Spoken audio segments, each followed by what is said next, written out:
I enjoyed your Christmas show, man. Man, I Because appreciate I've you always today, liked man. your singing, but your casual approach, and it was just so comforting to like welcome us into your living room, and I just loved it.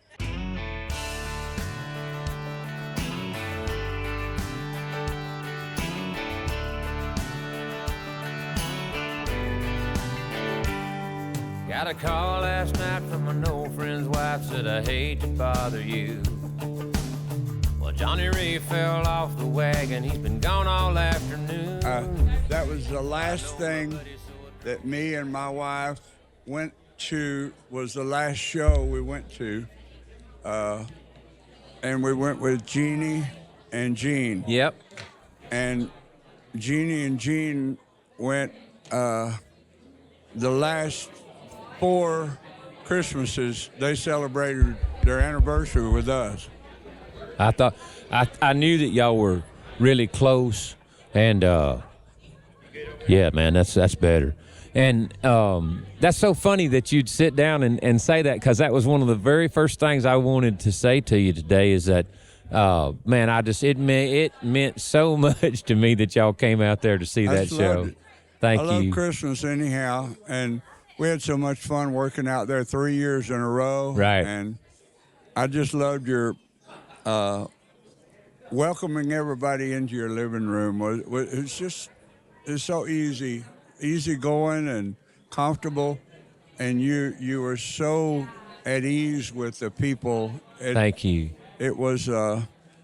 I just loved it. Thank you so much. I loved the whole feel that you had. Thank you so much. It was great. We met a lot of wonderful people, and you know, I didn't realize going into it that thing would affect me the way that it did. You know, being able to put that message out there to that many people was a really special time. It's a lot on your shoulders. Yes. It's a heavy thing to do a Christmas show and have that message put on your shoulder that you got to bring it home every night. But once you do, and you get in that stream of thinking, it affects you. It sure does. You're absolutely, and it goes forward with you. Yeah, you can't turn it loose. No, sir. And it's the biggest thing we do all year. Yeah. Still. Wow. I told my wife, I said, this has really had a lasting effect on me and on my life. And she said, in what way? And I said, I feel responsible. I said, I feel a responsibility of some sort. And I mean, at the end of the day, that's how we should all feel, because we are responsible for spreading the gospel. Well, what he taught, you don't have to preach. No, that's right. But you do feel a responsible part of your entertainment now to talk about and sing about the good things that he taught us. Yes, sir. And they're more important than the other. Yes. Because you got to make up for all of the other that you might talk about. That's right, buddy. To get you back to where you can talk about something good. That's right. Because that's wasted time. You're right. All of that's wasted time. Yeah. If you start and you talk about the positive thing, you don't have to make up nothing. That's right. That's but right. if you waste your time and talk about these other things that get you down another road, you got to get back on a right road before you can ever get back to where you can do something good again. Yes, sir. And that's all wasted time. Yes, sir. I don't go there. I don't have to tell you this, but I do want to say it, and I want to say it the right way. But you know how much I loved your wife. She was you said it the right way. The people, the friends that she made out at the Opry, at her funeral, we had one at First Baptist Church and one up in Kentucky, which has a little church that's named after her family, Stewart's Chapel. Oh, wow. And we went there the second day, and something was happening that was quiet that I couldn't really talk about, but I started counting in my head. I don't have a real tally. I have an estimated tally of up to maybe 50. It could be more, it could be a little less, but up to about 50 people would come to me and whisper, "You see this ring I've got on? You see these earrings I've got? I see this necklace, this brooch. You see this jacket I'm wearing? See this sweater I've got on?" She gave it I to knew me. you were going to say that. And what she would do, she would go out to the Opry, and if somebody said, "I love that jacket," Yes, sir. well, next week when she came to the Opry, that would be in a present wrapped, and she would hand it to them. I've seen her handing them those And, boxes. It would be a ring, or good stuff. She didn't buy no cheap stuff. Good stuff. I knew where that was going. But she had her own money. She worked out Yes. 42 years, And she did backup before talk that about a and singer. during that.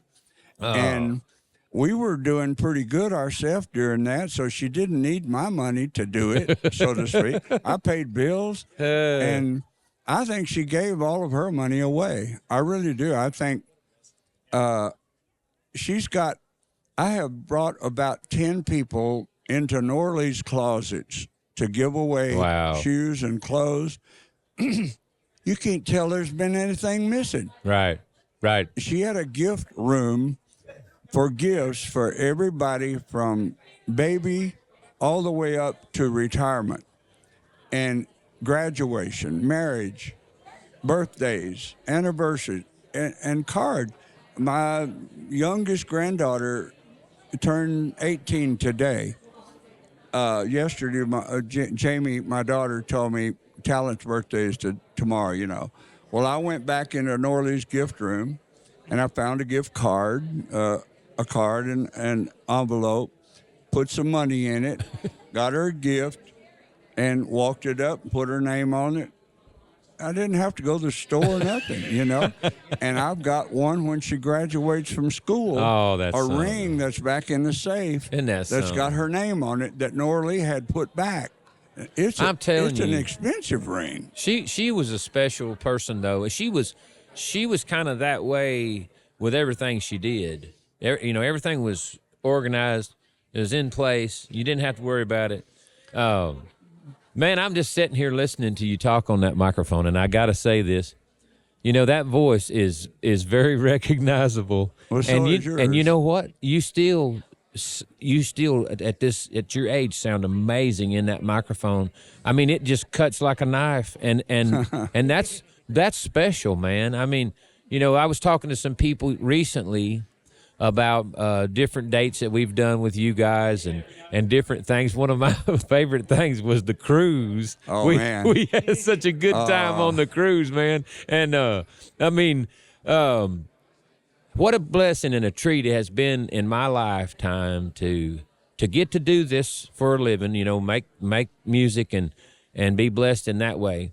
But to get to hang out and get to be friends with people like yourself, who I never dreamed I'd even have a chance to meet.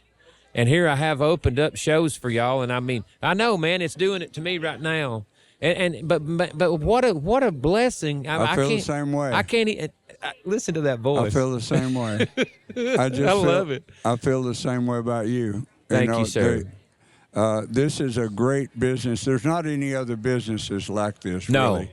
The other people, the other businesses are so full of egos that you can't really get under that ego barrier, Right. and meet the real people. That's right. You got to go through so many people to get to the real person. Right.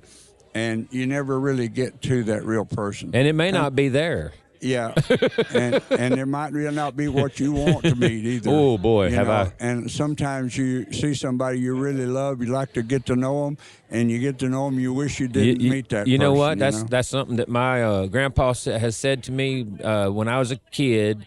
He loved music. He put a lot of this desire in us boys. He said to me many times, you don't always want to meet your heroes. And you know what? I found out what he meant by that. Yeah. But I'll tell you one that always pops in my head. I loved Charlie Daniels. And I thought, I wonder what it's going to be like. Because I had some stuff coming up, and I knew we were going to, come face to face. that was one of the best ever. And he was a friend. I mean, he'd call me and check on me, and he cared about what was going on in my life. He'd come and catch me at some of these events and say, "You look run down. You've been running too hard." Charlie was a real friend. Yes, sir. He's one of the purebreds. Yes. In our business. Yes, and sir. I miss him. Me too. So much. There was a period of time there that I lost some of my closest friends. Charlie Daniels, Charlie Pride, Kenny Rogers, Glen Campbell. These are friends that I would, they would come to my bus or I'd go to theirs, and we would play songs to each other. Yeah. I remember one time I was playing songs for Glen Campbell. We were having a kind of a guitar pull on our bus, just playing new songs for each other. Glen Campbell loved new songs. Oh, yeah. And he would play me something, and I'd play him something. And I just found some new black gospel songs that he loved from, I believe, the Jones sisters from Arkansas or something. And he was freaking out over this new bunch of songs I found. And I was playing them for him. I looked, and he was nodding off like this. I got to the end of it, and I said, "Glenn, do you think we probably need to go to our rooms and go to bed?" "Oh, no." He said, "I'm just resting up for the next one." He may have been dealing with, you know what, man? I've got our daughter just had a horrendous car crash, and she fell asleep at the wheel. And the first thing that popped in my head, I have severe narcolepsy. And, you've been around older guys that'll just nod off while you're talking to them.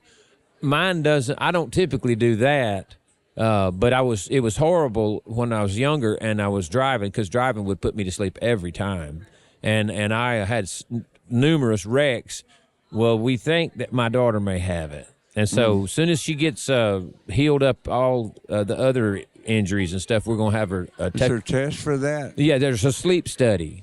Is there treatment for it? There is. They like to give you drugs. I wouldn't take the drugs that they wanted to put me on. Natural drugs. I found some other ways to accomplish the same thing. Plus, I had a surgery that helped me a bunch. It was a sinus and just helped my breathing, and that made a difference. But there will definitely be some stuff that we can do, and you also just kind of.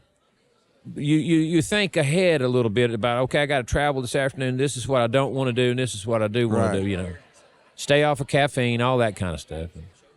Man, it's great to be on your show and talking about life and in the music industry, which I love this industry. And there's when I was getting in this business, that voice. There were people that would say, "Well, don't do business with your friends." Yeah, and I said, "Well, maybe you don't have friends like I do.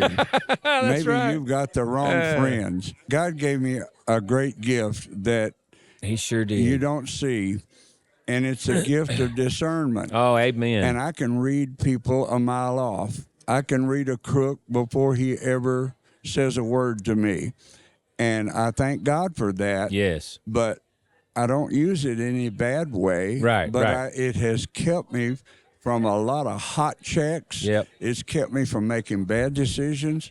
And when I see a shyster coming, man, I put my toe in the ground and I make a left or right turn before they get to me. That is a spiritual gifting right there. And I just thank God that I've got that gift, and it's kept me from getting myself into bad trouble with a lot of people. I didn't know I had that gift until probably 20 years ago, but I've had it my whole life. Right. I just didn't know what it was. Yeah. And I finally realized, man, this has kept me out of a lot of bad business deals that I felt this urge. To do it. And I didn't know what it was. Well, God was telling me, man, all along, don't do this. Yeah. Don't do this. Don't do that. Don't go with that person. Don't hang out with this guy. And I just thank God that He's kept me out of a lot of bad decisions, business decisions. I've not fallen for a lot of these get rich quick schemes that come into music world. Yeah, if it sounds too good to be true, it probably is. I work for every one of the dollars that I've been able to make, and then God has rewarded me Sure. because I've always had the belief that you judge a person by how they pass it along, and you judge their success by their charity work. Yes, sir. Are they willing to share it? Yeah. Well, we started giving a tenth of what we earned to charity, not necessarily to the church, but to pass it along. Yeah. And you know how I learned that from? Johnny Cash. Ha ha. We worked Las Vegas with him, and he paid us a lot more than we were making anywhere else. Then he gave us a tenth. Ain't that something? He gave the tenth was almost as much as we were normally making. That's awesome. But I thought, man, that's his tithe. should I do this? That's the tithe. Should I do this? Yes, sir. Well, man, we did our own tour, and one day, Exile was opening the show for us, and they found $5,001 bills in their room one time, all in their room as a tip. Ain't that something? And they didn't know what to do. I said, it's your money. That's your tip. And thank you for this tour. It's been a great tour. And they had to clean up their room. That money was all over the room. It was so much fun to put all that money. And I love they were it. digging everywhere. I bet they were. You don't mind doing that kind of cleanup. It was so much fun. But let me tell you something about my father. You're going to love this. So my dad was a preacher. He was a paper maker too, but he was a preacher, and old country preacher, you know.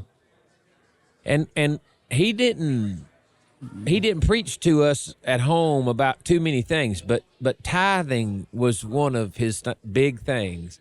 And he said, you know, this is the only place that I know of in the Bible where he says himself, God says, put me to the test. Put me to the test if you don't think that I'll do this. Let me show you. And my dad said, if you boys don't tithe, he said, you're throwing money away. He said, you think you're saving money, but you're throwing money away, because he said, just that 10% that you're supposed to give right off the top, he said, it will come back in so many ways. He said, you can't outgive God. And he calls us up. He calls us up like maybe once a year, and he'll say, how about that tithe? And I'll say, I'm on it, Dad. And here was his deal every time. This is what he said. He said, bite your lip, bite your tongue, grit your teeth, whatever you have to do. Just do what I'm telling you to do for 6 months. Do it for 6 months. If you miss a penny of it, Pops will write you that check. I'll write out a check for the exact amount that you've given him. But he said, you won't never be making that phone call. He said, that's how I'm sure I am. And he's right. He's right. He's absolutely right. And that's a big deal when you do that. It changes other people's lives, you know. I believe in that, and that's how I really judge people's success, is how they pass it along. And I've tried to do that my whole career, and God has continued to bless us. Absolutely. And He continues to bless us today. Sure. We had to cut down on our dates when Joe was in his last year with us, and when we were planning 23, he said, I'm going to do my best to do every Christmas show, and I'll work toward that to end the year with you and do it every Christmas show. I don't know how much further I can go. And I said, but he said, if I can do more, I will. And I said, well, people are asking me about 24. And what do you want me to tell them? He said, well, you tell them if I can end 23, I'll do as many dates as I can. I said, we normally work 150. How does 50 sound to you? He said, well, that sounds fine, but I don't know if I can work them. But you can explain it if I can't. Well, we got to end of 23, the last Christmas date, and we carried him to his wheelchair. And when we took him to his wheelchair, he said to me, I'm done. I got to go home and take care of my illness. Well, we had those 50 dates booked, and that grew to 75. And we worked 75 last year. And when I got about 2 months before the end of last year, the 3 guys came to me and said, we want to work next year, which is this year. I said, man, I don't have any dates booked. I said, by the beginning of summer, every year, I usually got next year booked. At least the foundations of every weekend is already booked, and I don't have one date booked next year. I said, you're a little late. I thought this was our farewell tour, and we were going to end it at the end of the year, maybe just do special dates or you know. Right. But now you're telling me you want to keep working. I said, how much you want to work? And they said, well, we did 75 this year. Let's do 75 or more. And I said, well, the first couple of months going to be soft, but I'll do what I can. So That's funny. I booked got the agency to book a couple of weekends at the Opry, one in January, one in February. That gave all the band and everybody some mailbox money. Yeah. And I booked one date at a Oklahoma date on Valentine's Day. That's all we worked the first 2 months. And I've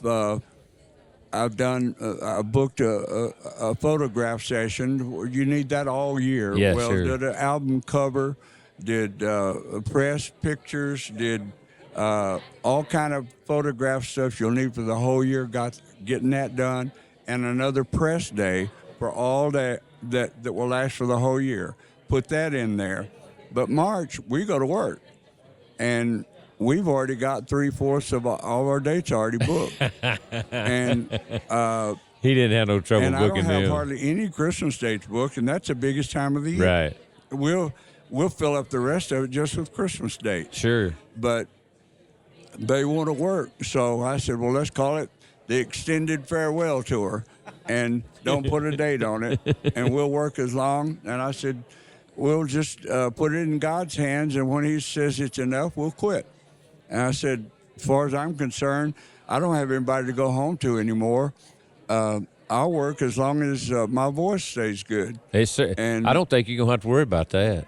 Well, I feel good. I'm still singing pretty good. Oh, yeah, you are. And we sold out every one of those 75 dates except 2. All were sold out. So let me tell you about these guys. So I was scared to death. I want to say that this very first time I opened a show for you guys was Alberta, maybe? Up in Alberta, Canada, maybe? Maybe. I remember It was Alberta. a beautiful setting where we were. And Massey, Alberta, I remember it. It was beautiful. And man, what a crowd. I had not been in front of the crowds quite that size a whole lot at that time anyway. I just remember, you don't know what to expect in a situation like that. And I just remember them being so kind. And everyone from you guys to right down to each and every band member, it was like we've been on the road with y'all forever. Yeah. And I will never, ever, ever forget that because I've been in quite a few situations where it was just the opposite. Well, we pulled into a fair one time, and every stagehand that was with the fair board, and there was probably 15 people there that helped all the groups when they come in. Of course, they had a bunch of big name acts coming in night after night. I'll not mention where the fair was because I don't want to mention who it was. But every one of them had on a cap that said, "Hey, buddy," on it. And I was curious. After I'd seen about 10 of them, I said, would you quietly tell me what that means? He said, well, the artist that was here last night, all they did was bark, "Hey, buddy," to everybody they saw and order us all around, so we just all got us a "Hey, buddy" hat. And I went around to all of our crew, and I said, you know who got that bad name? It was the artist, even though all of her crew and helpers were the ones barking all the orders. That's right. Who got the bad name was the artist. Absolutely. And that's who they called their name. I said, I don't want that to ever happen with us. You learn how to say 3 words. You're welcome, thank you, please. Yeah. Say those words. You're welcome, thank you, please. Yep. And use those 3 words a lot. And don't make yourself an asshole. Be good to people and thank them, because we're coming into their town. That's right. And when we leave, it's on our name. Your name won't ever be That's called exactly again, right. but it'll be us. And I said, I don't want our name dragged through the mud, and you got to help us there. And so that was early on in our career, and we don't usually have any bad stuff on us. And I think it's important that everybody that works with us gets treated right. There was one guy who now is one of my very best friends, but before he gave his heart to Jesus, he was known to curse out sound people from the stage. And I called our agent. I said, don't ever book him on a show with us again, because he cursed out the sound person on stage. And I'm not going to have that ever again. But he gave his heart to the Lord, and he's a lot different person now, and he's one of my best friends. But before that, he didn't really show that kind of respect to the people working. Said, don't ever book him. But we work with him now. It's a horrible thing, and I've seen it so many times, and I think to myself, if they had any idea what that looks like, if they could stand where I'm standing and see it from my point of view, they wouldn't do it. They would never, because they're just belittling themselves in a horrible way. I hate that. And I mean, don't get me wrong. I've had nights when I just had to grit my teeth and wanted to go stick my head in a hole. Yeah.